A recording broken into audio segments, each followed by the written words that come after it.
بخاری کی روایت یہ ہے کہ حضور تبوک میں تشریف فرما تھے، تو کسی صحابی نے کچھ قیامت کے بارے میں سوال کیا تو حضور نے کہا کہ 6 علامتیں جب تک ظاہر نہیں ہو چکیں گی قیامت نہیں آئے گی۔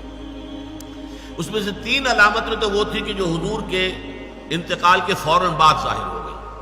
اور 3 ہیں یہ آخری زمانے کی علامتیں، وہ میں آپ کو پڑھ کر سنا رہا ہوں۔ ثم استفادت المال حتى يؤتى الرجل 100 دینار فيصل ساخطا،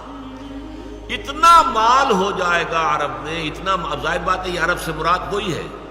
عرب جزیرہ نما عرب، اس میں آپ کی امارات بھی آ جاتی ہے اور یہ سعودی عرب بھی آ جاتا ہے، یہ سارا مال اور دولت کا جس طریقے سے وہاں پر پانی کی طرح پھیل رہا ہے، مال اتنا عام ہو جائے گا کہ یہ حالت ہو جائے گی کہ ایک شخص کو 100 دینار بھی دیے جائیں گے تب بھی وہ ناراض ہوگا، کیا دیا مجھے، کچھ بھی نہیں دیا۔ 100 دینار اس وقت کے حساب سے بہت بڑی شے ہے۔ ثم فتنة لا يبقى بیت من العرب الا دخلته، پھر ایک ایسا فتنہ آئے گا کہ عرب کا کوئی گھر نہیں بچے گا جس میں وہ فتنہ داخل نہ ہو جائے۔ یہ مغربی تہذیب کا فتنہ، عریانی کا فتنہ، بے حیائی کا فتنہ، شراب نوشی کا فتنہ، زناکاری کا فتنہ،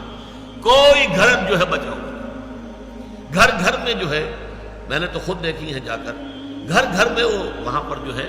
وہ شراب خانے موجود ہیں، گھر گھر کے اندر، باہر ہے اپنی جگہ پر ہے چھپا ہوا،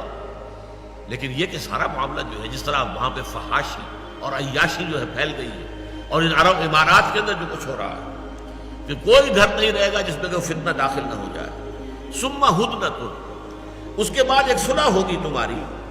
تکون بینکم و بین بنی الاصفر، جو تمہارے اور یہ زرد رو لوگ جو ہیں، وائٹ پیپل، ان کے درمیان ہوگی۔ فیغدرون،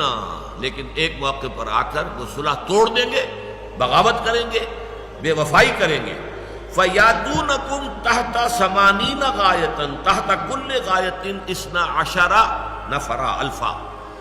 کہ پھر وہ تم پر حملہ آور ہوں گے 80 جھنڈوں کو اس کے ساتھ لے کر، اور ہر جھنڈے کے نیچے 12,000 کی نفری ہوگی، 12 8 96، تقریباً 10 لاکھ کی نفری کے ساتھ یہ حملہ ہوگا۔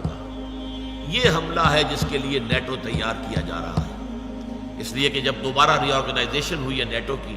تو پوچھا گیا ہے کہ کس کے لیے تیاری اب ہو رہی ہے؟ USSR تو تحلیل ہو چکا، ختم ہو چکا، تمہارے قدموں میں گرا ہوا، تمہارا دیا ہوا کھا رہا ہے اب، لہذا اس کے اندر تو کوئی ضرورت نہیں ہے کہ وہ تمہارے مقابلے میں کھڑا ہو، اب کس کے لیے؟ انہوں نے صاف کہا کہ ہمیں مسلم فنڈامنٹلزم کا خطرہ ہے۔ کسی بھی وقت یہ جو بھی اس وقت ہو رہا ہے اسرائیل میں اور فلسطینیوں کے مابین، اگر یہ آگ بھڑک اٹھی، کبھی اگر قبۃ الصخرہ گرا دیا گیا، مسجد اقصی گرا دی گئی، پھر جو ہوگا طوفان جو آئے گا اس سے پھر ایک بہت عظیم جنگ کا معاملہ ہوگا۔ اسے حدیث میں الملحمۃ العظمیٰ کہا گیا، عظیم ترین جنگ۔